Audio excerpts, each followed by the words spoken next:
तो दोस्तों 2024 का इंटरिम बजट अभी रिसेंटली गवर्नमेंट ने पेश किया। अब इसके बाद कुछ स्पेसिफिक सेक्टर्स हैं जिस पे मैंने अभी 2 दिन पहले भी बात की थी, जिस पे गवर्नमेंट ने कंटिन्यूड फोकस यहाँ पर रखा है।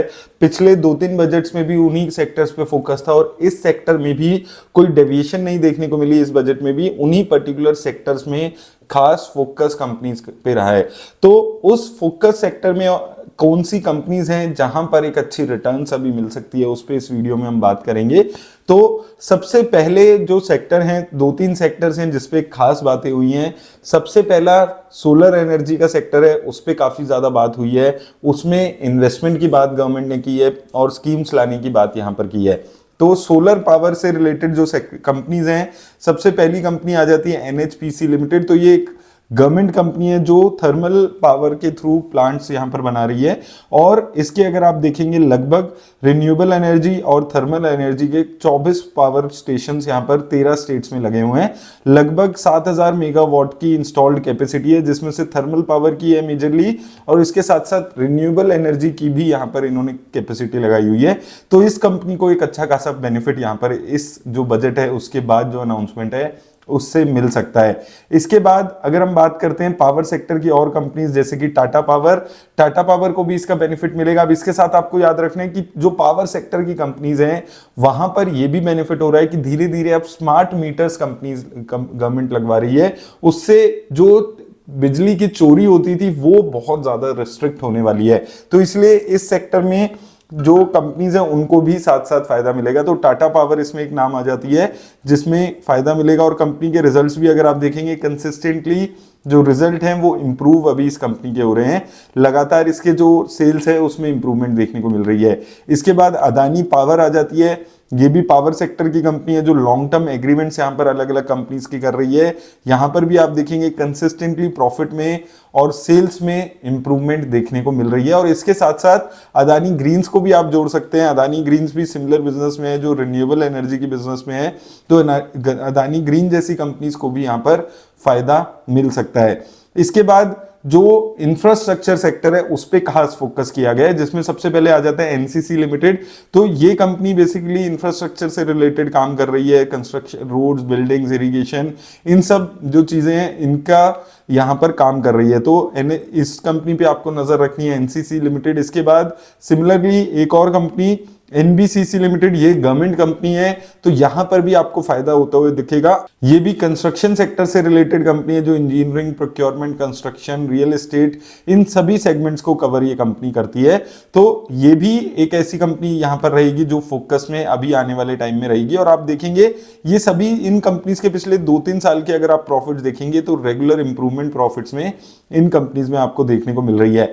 अब इसके साथ साथ ईवी की बसेस लगाने की भी बात की गई है कि अब जो ईवी की बसेस है उसमें और ज्यादा तेजी से लगाएगी गवर्नमेंट। अगर हम बात करते हैं बसेस की तो ईवी सेक्टर की जो 2 मेजरली बस लगाने वाली कंपनी है, पहली है ओलेक्ट्रा ग्रीन टेक। ओलेक्ट्रा ग्रीन टेक आपको याद होगा हम बहुत टाइम से इस कंपनी पे बात करते हुए आ रहे हैं। तो ओलेक्ट्रा ग्रीन टेक में के लिए काफी बेनिफिट हो जाता है। अगर नई नई ऑर्डर्स ईवी बसेस के मिलेंगे तो इस कंपनी को एक अच्छा बेनिफिट आने वाले टाइम में मिल सकता है। और ये कंपनी भी लगातार रेवेन्यू और प्रॉफिट में इंप्रूवमेंट देखने को मिल रही है। आप देखिए 3 सालों में 200% की इंप्रूवमेंट इसके प्रॉफिट्स में आपको देखने को मिली है। दूसरी कंपनी जेबीएम ऑटो लिमिटेड। तो जेबीएम ऑटो भी बसेस बनाने का काम मेजरली कर रही है। आप यहां पर देखिए ऑटो कंपोनेंट, बस and electric vehicles, EV aggregates, EV charging infrastructure. तो मेजरली जो इस बजट में फोकस रखा गया है वो ईवी बसेस के बारे में बात की गई है। तो ये कंपनी भी फोकस में आ जाती है। हालांकि इस कंपनी ने उस लेवल की इंप्रूवमेंट नहीं दिखाई है, लेकिन ओवरऑल इस कंपनी को भी बेनिफिट मिलते हुए आप देखेंगे। और ये कंपनी भी लगातार प्रॉफिट्स अपने यहां पर पेश करती हुई नजर आ रही है। तो ये कंपनी भी आने वाले टाइम में फोकस में रहने वाली है। इसके बाद आ जाती है, अगर हम बात करें ईवी सेक्टर की, टाटा मोटर्स। इस पे हम लगभग 200 रुपए से बात करते हुए आ रहे हैं। आप देखेंगे कंसिस्टेंटली इंप्रूवमेंट रही है। अभी कंपनी ने हाईएस्ट एवर क्वार्टरली प्रॉफिट्स पेश किए थे। तो ये भी एक कंपनी है जो आपको आने वाले, अगर सेम गवर्नमेंट आती है आने वाले फ्यूचर में, तो इस कंपनी को भी यहां पर फायदा होगा। इसके साथ ये कंपनी है जो सोलर में भी है और उसके साथ साथ ईवी में भी एंटर कर रही है। इसके बारे में भी हमने पहले बात की थी, शक्ति पंप्स।